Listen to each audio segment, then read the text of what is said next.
Bonjour à tous. Ce sera mieux comme ça. On se présente au gouvernement, on les voit changer les masques à chaque fois. C'est pas juste de ce qu'on vient d'écouter, n'est-ce pas? C'est l'histoire d'un collégien de 15 ans qui sortait du collège avec 3 copains et qui se sont fait courser par une bande de 10 jeunes. L'un a chuté, les 3 autres ont réussi à fuir, et il s'est fait tabasser à coups de batte de baseball, de même marteau dans la tête, multiples fractures.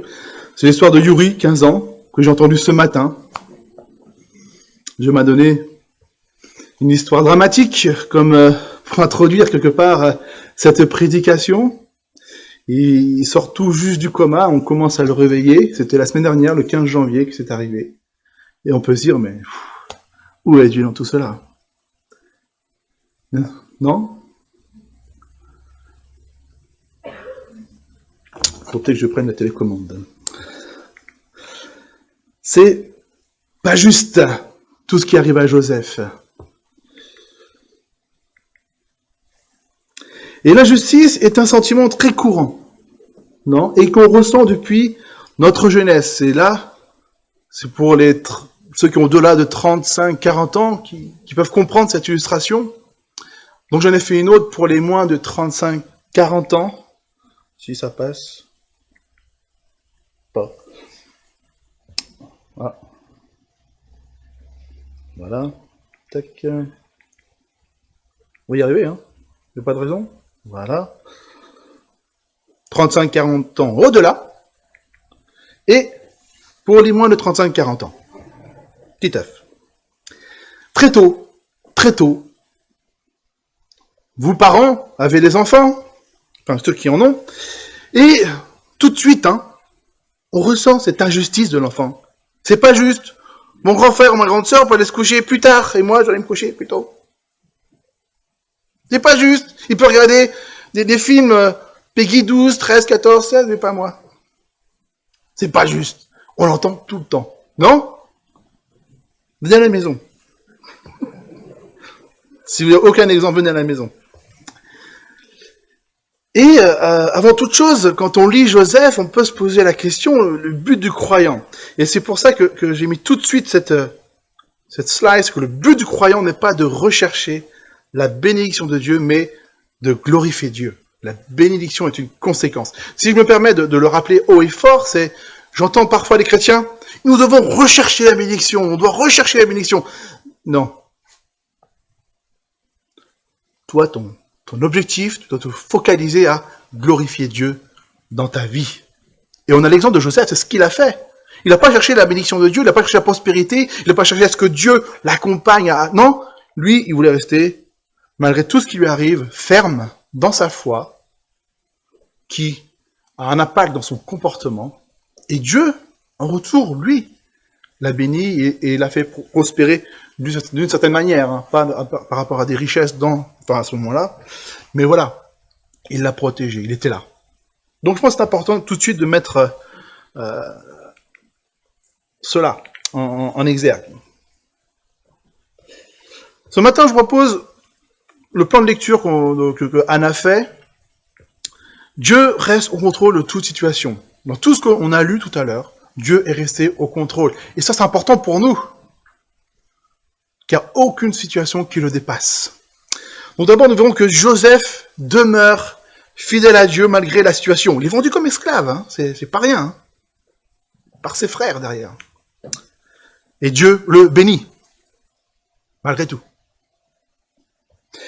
Deuxième point, Joseph demeure fidèle à Dieu. Il résiste à la tentation. Face à la femme de Potiphar. Et enfin, Joseph demeure fidèle à Dieu malgré la situation, injustement jeté en prison. Dieu va le bénir dans la situation où il sera. Et on le remarque tout de suite dans cette première partie, l'Éternel fut avec lui. L'auteur ici insiste. L'auteur fut avec Joseph. Et on peut remarquer que cette foi, cette attitude se voit. Parce que c'est Potiphar, son maître, vit que l'Éternel était avec lui. Et que l'Éternel faisait prospérer entre ses mains tout ce qu'il entreprenait.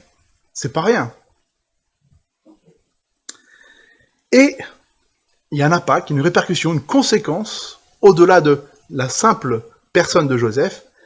Dieu bénit la maison de l'Égyptien. Dieu bénit la famille de Potiphar. On n'a pas toujours conscience qu'on peut être une source de bénédiction pour les autres.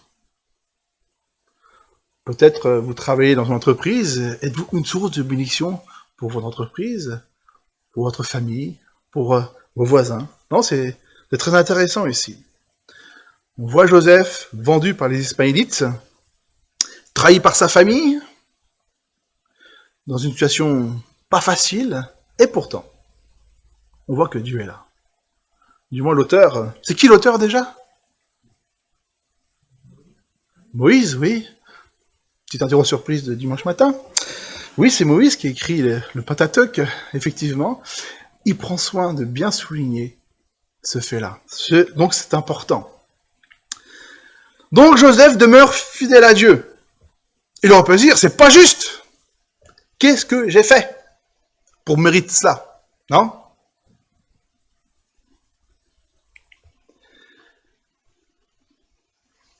Donc Joseph est vendu comme esclave et il ne se révolte pas. Il demeure fidèle à Dieu, droit dans ses bottes, et son comportement reflète sa foi, ferme en ce Dieu. Lui, esclave, lui, trahi. Dieu bénit Joseph. Cette attitude glorifie Dieu. Donc, Dieu montre qu'il est là, malgré tout. La réalité de la foi de Joseph se voit et est un témoignage. Potiphar voit, à travers Joseph, que Dieu est derrière. Ça nous fait quand même interroger. Hein. Il gagne la confiance de son entourage. Hein. Il a une bonne réputation. On lui confie de grandes responsabilités, du coup. On voit cette intelligence, cette prospérité qui est là, ce potentiel, parce que Dieu est là. Et donc on voit que Dieu reste au contrôle de la situation et que Dieu accompagne Joseph tout au long de ses épreuves. Qu'est-ce que ce texte peut nous apporter ce matin pour cette partie-là? Quelle est notre réaction face à l'injustice? En tant que victime, on subit les injustices, forcément, des grosses ou des petites. Hein. Quelle est vraiment notre réaction? On peut dire que Joseph, c'était une grosse quand même. Hein. On n'a pas tout vu encore. Mais on a lu le texte tout à l'heure, vous savez ce qui va arriver. Quelle est sa réaction? Quelle serait la nôtre? Surtout nous, souvent peuple français, hein, on aime les révolutions. Non? Révolution française, mai 68, hein, on a du mal à faire des changements sereins, pacifiques, comme en Angleterre, par exemple. Nous, c'est, voilà, faut que ça pète, hein, faut que ça change. Nous sommes latins. Et puis, est-ce que notre foi est visible? C'est ça, en fait. Surtout quand on subit des injustices, est-ce que notre foi est visible? C'est-à-dire notre comportement, nos paroles, nos actions. Ça fait réfléchir. Je voudrais que vous commenciez à réfléchir. Je ne vais pas donner des réponses tout de suite, c'est pas le but. Mais je voudrais que vous ayez un chemin dans votre esprit, que Dieu vous parle. Quelle serait votre attitude? Peut-être que vous avez déjà vous êtes passé par des moments difficiles comme ça. Quelle était votre attitude? Quelle aurait-elle dû être? C'est beau la langue française, il faut bien faire dans le bon sens. C'est vrai, mais ça fait réfléchir.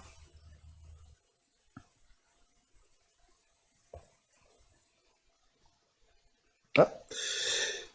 Est-ce que notre entourage reconnaît Dieu dans nos paroles, dans nos actions?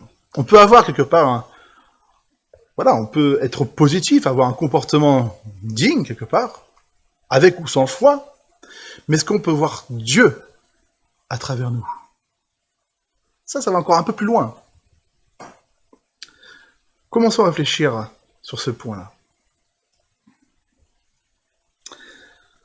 Ah, c'est bien, ça marche tout seul. Genèse 39, merci Mathieu. Deuxième épisode, comme si ça ne suffisait pas, la femme de Potiphar va tenter. Bon, c'est vrai que Joseph, c'est pas de sa faute, c'est un bel homme. Bon, c'est pas comme moi, quoi. Bon. Mais, voilà. Attitude, il refuse. Il est fidèle à Dieu, bien sûr, on pourrait dire, mais aussi fidèle aussi à son maître, quelque part. Il veut honorer son maître, qu'il a placé à une place, quand même, la plus haute qu'il pouvait en tant qu'esclave. Et pourtant, la femme veut aller plus loin. Et elle refuse. Et on va même plus loin, là, hein. Elle veut presque le violer, quoi, hein. Comment ça s'appelle, ça, d'ailleurs, l'attitude de la femme de Potiphar? Est-ce que vous avez un mot d'aujourd'hui qu'on pourrait le qualifier? Le harcèlement. Harcèlement à la fois sexuel, bien sûr, et moral, hein, parce qu'il elle joue sur sa position d'autorité. Comment ferais-je un aussi grand mal et pécherais-je contre Dieu? D'abord, c'est Dieu qui est en avant ici. Il veut être fidèle à Dieu. Et on voit ici l'insistance, quoi qu'elle parle là tous les jours, hein, c'est pour ça qu'on appelle ça du harcèlement, c'est répété, hein, c'est insistant.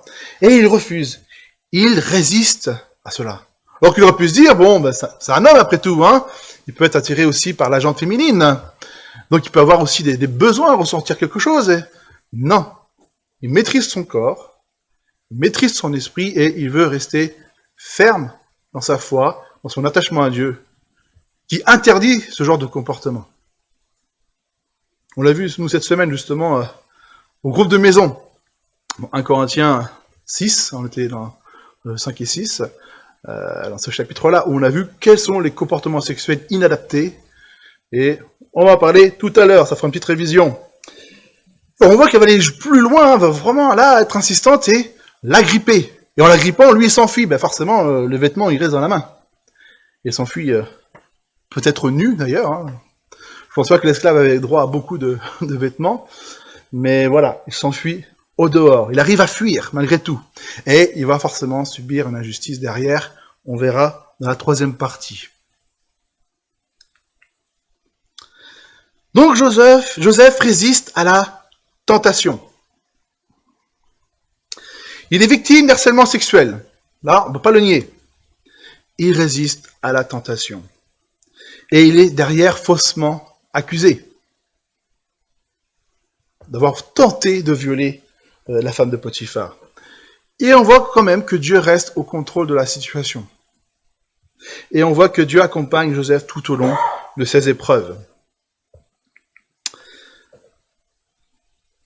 On l'a vu cette semaine, fuyez l'impudicité. Quelque autre péché qu'un homme commette, ce péché est hors du corps, mais celui qui se livre à l'impudicité pêche contre son propre corps. On ne va pas refaire tout ce qu'on a dit, hein, on est battu pendant presque 2 heures. Pour faire simple, bon, c'est bien de le dire publiquement, en chair, hein, pour que tout le monde soit dans les mêmes, on va dire, tout le monde a le même message. Toute relation sexuelle en dehors du cadre du mariage est péché. Voilà, c'est clair? On va pas dire, est-ce que ça, là? Voilà. C'est très simple, non? Il faut toujours faire simple. Je reprends, je redis différemment. Tout péché en dehors du cadre du mariage entre un homme et une femme est péché. Aujourd'hui, on est obligé de le préciser. C'est ce que dit la Bible. Hein, je ne suis pas contre quoi que ce soit. Les gens font ce qu'ils veulent autour. Hein, la loi fait ce qu'elle veut. Hein, on est dans un pays libre. Dans l'Église, voilà ce que dit la Bible. Après, si vous avez besoin de développer, vous pouvez voir Mathieu, Evelyne, ils sont très contents de vous accueillir. Voilà, c'est bien le rugby aussi. Mais au moins, ça c'est la règle. Et je pense que c'est important de le dire parce qu'on n'en parle plus beaucoup du péché sexuel quelque part, ou de relations avant le mariage, ou l'adultère, bon la rigueur, on pourrait le comprendre. Mais la fornication, les relations sexuelles avant le mariage, des fois, non. Non, la Bible est très claire sur le sujet. Il n'y a pas d'équivoque. Donc je pense que c'est important de le rappeler. Après, pour les raisons, ça fait une bonne conférence.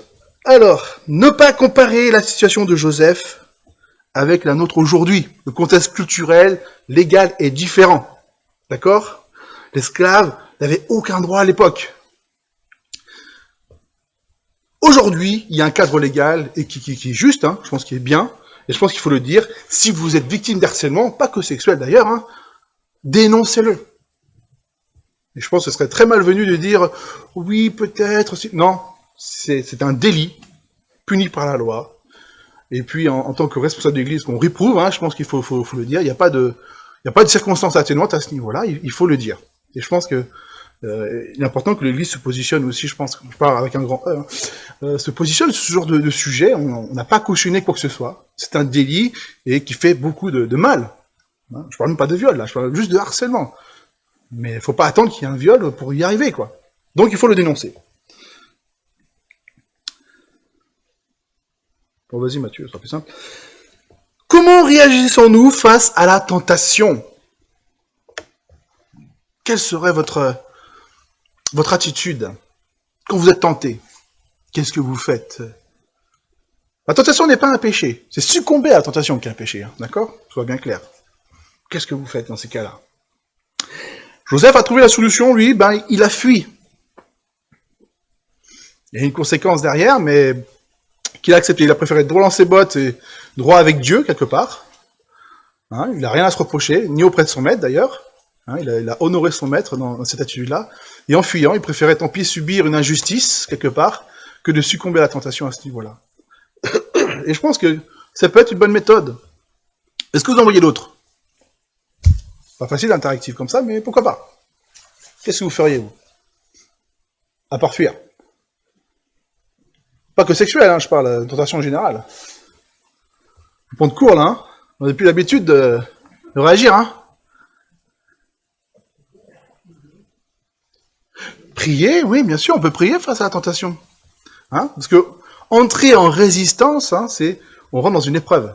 D'accord? Donc ça, une tentation peut être subie, là, répétée, mais la résister, là, on rentre dans une épreuve, on résiste à la tentation. D'accord? Donc la prière, je pense, est prépondérante. On peut aussi partager ses problèmes aussi, ses faiblesses avec un frère ou une sœur de confiance, un responsable. On peut également chercher peut-être si on a un problème, par exemple, imaginons avec l'alcool. Alors, bien sûr, je peux dire, je vais éviter les lieux où on vend de l'alcool, je vais éviter de passer dans les rayons où on vend de l'alcool, éviter les bars, bon là ils sont fermés. Mais, voilà, et peut-être me faire soigner, c'est plus grave, vous voyez. Si c'est la pornographie, je peux me permettre d'en parler parce que c'est quelque chose de très courant, même dans les églises, faut pas croire. Peut-être mettre des éléments de sécurité qui peuvent vous préserver de cela. Il y a plein de solutions qui existent, mais il ne faut pas rester, on va dire, passif. Si j'ai des faiblesses, je dois les travailler pour les combler. Et puis quand je suis, des fois, c'est pas préparé, on est face à une tentation, c'était pas prévu, je passe devant, je sais pas, un truc d'alcool, et hop, je connaissais pas la rue, et je suis tenté, là, voilà. Et là, il faut le réflexe, moment de la prière, et puis fuir, comme Joseph. Quand on n'a pas d'autre moyen, c'est fuir. Faut pas attendre que ça travaille dans la tête, quelque part. Voilà une petite piste, mais ça demanderait tout un sujet, bien entendu. Troisième point, comment réagissons-nous quand nous sommes faussement accusés? La réaction. Quelle est vraiment... Ça revient un peu à ce qu'on a dit tout à l'heure. On va un peu plus loin. Certains ont une réaction de mutisme. Ils sont tellement... Des fois, on est accusé de quelque chose et le stress, l'émotion fait que ça bloque notre bouche, quelquefois. Un peu comme quand un lapin traverse la route, qui voit les phares de la voiture, il est bloqué. Le stress le bloque. Ou bien quand vous êtes face à une situation de stress, quelqu'un vous agresse, certains sont bloqués, ils ne peuvent plus bouger. Et des fois, on a cette réaction un peu de silence face quand on subit une injustice grave. La colère. C'est normal. C'est normal que vous ayez une réaction de colère face à l'injustice. C'est pas anormal. La colère n'est pas forcément un péché. Si elle reste, oui, bien sûr, si vous ruminez derrière, oui, ça peut transformer en péché. Mais la colère, c'est une réaction normale. On subit une injustice grave. ça génère même de colère et de haine, quelque part. C'est pas une offense, tout simplement. Quand on nous offense, ça génère la colère et la haine. C'est normal. Donc, faut pas forcément réprouver ces sentiments-là. Ils sont normaux. Et puis après, on se reprend. Sans doute que Joseph, en premier temps, il avait sûrement de l'incompréhension, de la colère, et puis il s'est ressaisi, je subis ça et je vais rester droit dans mes bottes, quoi. Surtout quand il a été vendu comme esclave. Certains vont être violents. Révolution. Ça arrive. Ou bien, pour certains, ils vont réussir à se ressaisir et puis à se défendre. Par un exposé maîtrisé. C'est pour ça qu'on fait des fois appel à des avocats pour nous représenter, qui, eux, justement, ne sont pas impactés par l'émotion et sauront des fois mieux nous défendre. Parce qu'ils auront un discours maîtrisé pour présenter les choses. Dans l'Église, c'est pareil, on peut subir des injustices. C'est pas pour rien des fois qu'on demande des fois à des personnes de nous accompagner quand il y a quelque chose. Dans le travail, c'est pareil. Des fois, on vous propose un défendeur prud'homal pour vous accompagner pour le patron parce qu'il y a une situation conflictuelle. C'est parce qu'ils connaissent le droit, bien souvent, et ils sauront dire les choses, les exposer de manière factuelle, sans émotion. Que quand l'émotion arrive, forcément, le stress est là et la gorge se prend, il a du mal des fois à parler. Donc chacun est différent. Chacun différent. Mais quelque part, on doit arriver à garder à maîtriser ces émotions-là. Et donc, Joseph va être mis en prison. On voit la colère de Potiphar. Deuxième injustice, quelque part. Potiphar aurait pu un peu, quelque part, faire enquête. Pourquoi il n'y a pas enquête? Car c'est un esclave. On ne peut pas remettre en doute et je pense que c'est même une noble, quelque part, égyptienne, face à la parole d'un esclave. Vous imaginez le conflit social, la structure de la société égyptienne aurait été ébranlée, quelque part. Il ne peut pas remettre en doute la parole de sa femme. Donc forcément, c'est Joseph qui est coupable. C'est ça que c'est important de remettre les choses dans le contexte. Pour nous, aujourd'hui, ce serait pas possible. Il y aura forcément enquête, contre-enquête, tout ça. Des fois un peu trop, mais ça c'est autre chose. Néanmoins, Moïse précise, l'Éternel fut avec Joseph. Il le mit en faveur aux yeux du chef de la prison. Là encore, l'épisode d'avant, avec Potiphar, il le place en responsabilité. Ça se voyait que Dieu était avec Joseph. Là encore, le chef de la prison voit que Dieu est avec Joseph. Et il le met en responsabilité. Ce qui veut dire que l'attitude de Joseph reste inébranlable. Sa foi est ferme. Et son attitude, son comportement en découle. Et là, on peut dire que c'est pas une injustice qu'il subit là. On a 4-5 là, quelque part. L'Éternel donnait de la réussite à ce qu'il faisait. Suivant. Et là, je dirais qu'on est dans la surinjustice. Joseph est injustement accusé, il est jeté en prison, mais Joseph demeure fidèle à Dieu. Là, on est face à des injustices répétées quand même. Autant tout à l'heure, ma question nous concernant était, si on était face à une injustice, quelle serait notre attitude? Quelle serait notre attitude face à plusieurs injustices? Est-ce qu'on resterait droit dans nos bottes? Et là, c'est à chaque fois des injustices graves que subit Joseph. Et pourtant, Dieu l'accompagne, Dieu le bénit, Dieu reste au contrôle de la situation. Voyez? En tant que chrétiens, nous ne sommes pas épargnés par les souffrances, par les injustices, mais Dieu nous accompagne. Quelle serait notre réaction face à la surinjustice? Et posez-vous la question pour soi-même, mais aussi pour vos proches, et au-delà. Est-ce qu'on reste insensible face à l'injustice? Nous y reviendrons dans la conclusion. Petit aparté, pourquoi? Peut-être que vous posez la question, mais pourquoi est-ce qu'on subit des injustices après tout? Dieu est avec nous, il pourrait nous protéger, non? Si Dieu existe, pourquoi la souffrance? T'as vu un peu cette question? Non?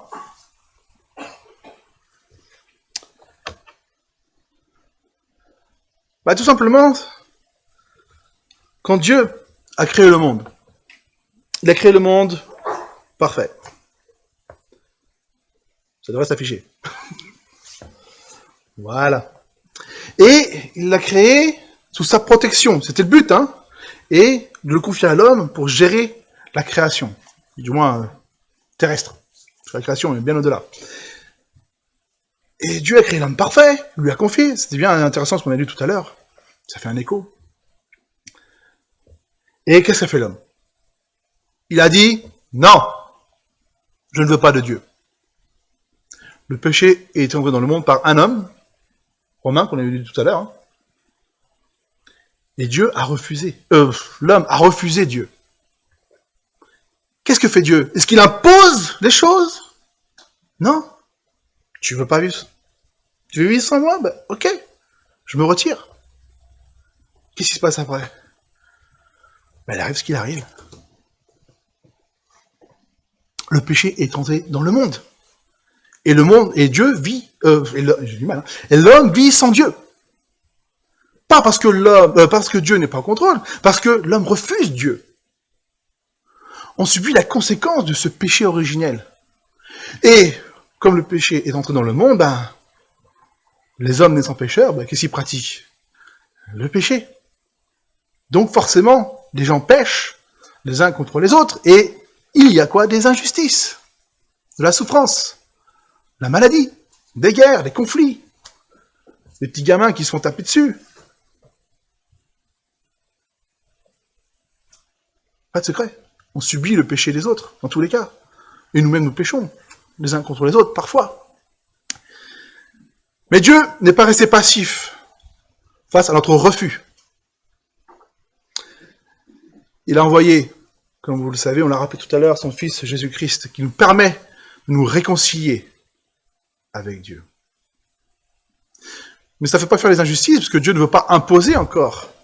On sait que notre espérance, que Dieu, on l'a rappelé tout à l'heure, hein, Jésus va revenir juger le monde, instaurer sa justice. Mais en attendant, on peut être au bénéfice de sa justice, pour ceux qui croient. Ça, c'est la bonne nouvelle. Tu peux mettre la suivante.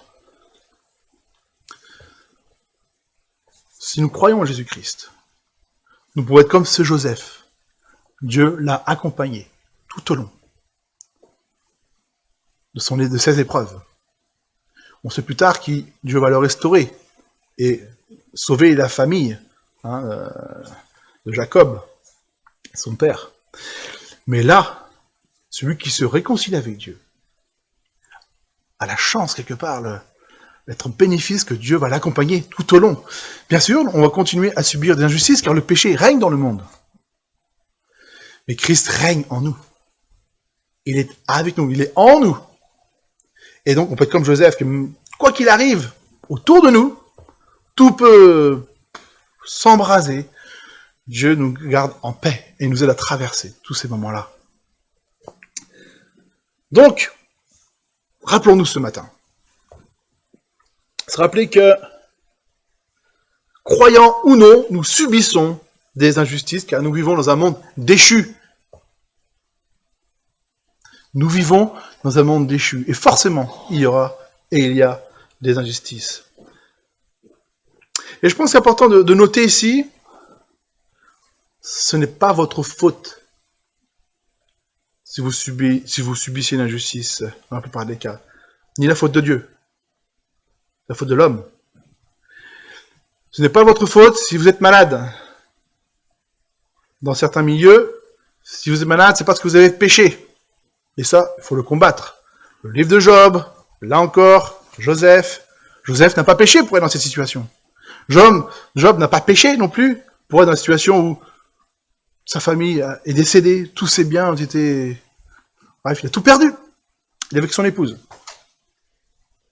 Le livre de Job est là pour nous dire, non, si tu es malade, ou si tu subis une injustice, ce n'est pas parce que tu as péché, je ne te punis pas. Donc, c'est un enseignement, c'est une vérité qu'il faut garder en tête. Si on est malade, si on subit une injustice, bien souvent, ça peut, mais c'est rare, très très rare. Mais dans la plupart des cas, ce n'est pas votre faute. Vous n'êtes pas culpabilisé pour ça. Et ce n'est pas Dieu non plus qui vous punit. Hein, c'est ça qu'il faut comprendre. Dieu ne vous punit pas.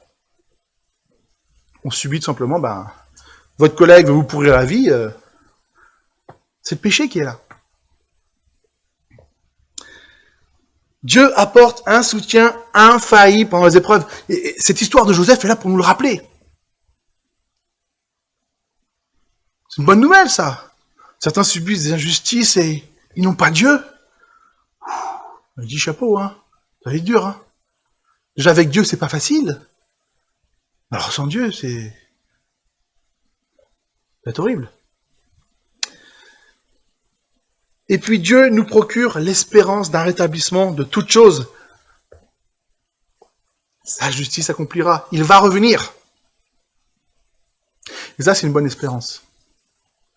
Non seulement Dieu nous accompagne dans les injustices actuelles, mais on sait que, quoi qu'il arrive, même si parfois un présumé, quelqu'un qui a tué quelqu'un, imaginons, et qui est au tribunal, et le tribunal le déclare innocent parce qu'il manque des preuves, il sera jugé, pas par la justice des hommes, par la justice de Dieu. Donc la justice s'accomplira, quoi qu'il arrive, elle sera juste, car Dieu est juste et équitable. Ensuite, que faire quand nous subissons des injustices? En cas de délit, portez plainte. Là-dessus, il n'y a pas d'équivoque à avoir. C'est Dieu qui a établi les autorités. Tu peux afficher d'ailleurs Romains 13, Matthieu, qui arrive derrière. Bien qu'imparfaite, Dieu a demandé aux hommes aussi de faire justice. Alors, il y a le livre du Lévitique qui établit des règles, mais aussi, voilà, c'est Dieu qui a établi dans la société et des juges pour au moins une justice humaine, bien qu'imparfaite. Vas-y, affiche, s'il te plaît. Ça, si ça arrive. Vous êtes comblés. Voilà, Dieu a établi des hommes, des personnes pour justement faire justice. En France, on essaie de plus ou moins de bien faire les choses en séparant le pouvoir législatif, du judiciaire, l'exécutif, tout ça. Même si c'est imparfait, les hommes essaient de faire un semblant de justice. Et je pense que c'est important quand même de le noter. Donc, faut pas y renoncer. Faut pas y renoncer.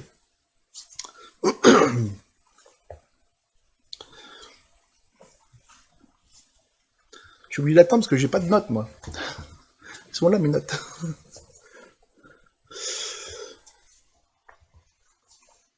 J'ai toute confiance en toi, Mathieu. Donc, c'est important, vraiment, de ne pas hésiter quand c'est un délit. Si vous êtes victime de harcèlement, si vous êtes frappé, si vous êtes, violé, n'importe quoi, même si c'est dans le couple, il faut quand même se faire aider et en sortir. Je pense que la maltraitance, tout ça, je suis désolé, mais c'est pas un comportement digne. Quelle que soit la raison. Et il est normal donc d'avoir des sentiments de colère, d'abattement, de déprime, quand on subit, quand on est victime d'injustice. Il ne faut pas refouler ces sentiments, c'est normal. Il faut les exprimer, et puis peut-être des fois, se faire aider quand vraiment on passe par une période difficile. Ça peut être par de l'aide, par la prière, bien sûr, soutien spirituel, d'un responsable, mais des fois psychologique, voir un psychologue, ce n'est pas péché.